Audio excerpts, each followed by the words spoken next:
Hari ini saya recook punyanya Ibu cantik Rumi Lucas. Nanti linknya ada di link channelnya, ada di deskripsi ya. Itu dia kreatif banget loh. Ini meatball, Swedish meatball, tapi vegan. Ini recook dari dia, nggak persis sama. Saya hanya pakai bahan-bahan yang ada pada saya. Jadi nanti saya cantumkan resep aslinya, berikut link channelnya, dan apa yang saya pakai. Jadi sebetulnya gampang sekali bikinannya, kreatif banget, dan rasanya enak banget. Dan karena saya orang Indonesia, tentu saja ada sambal, saus sambal.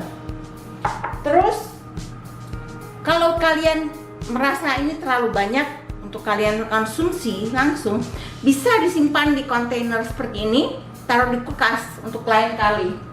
Praktis banget dan cepet, gampang kok.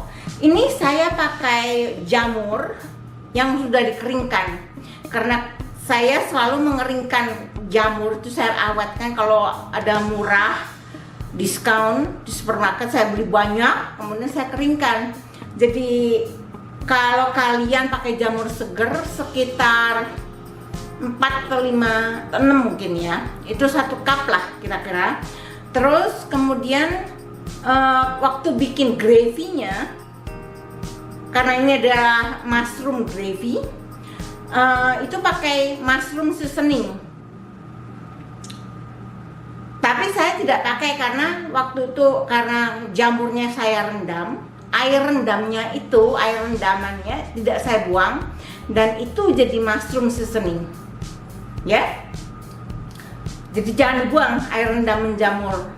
Kalau kalian rendam apa saja, jangan dibuang rendaman makanan kering, itu berguna. Jadi yuk kita lihat gimana bikinnya, gampang banget kok. Terima kasih Bu Rumi Lucas.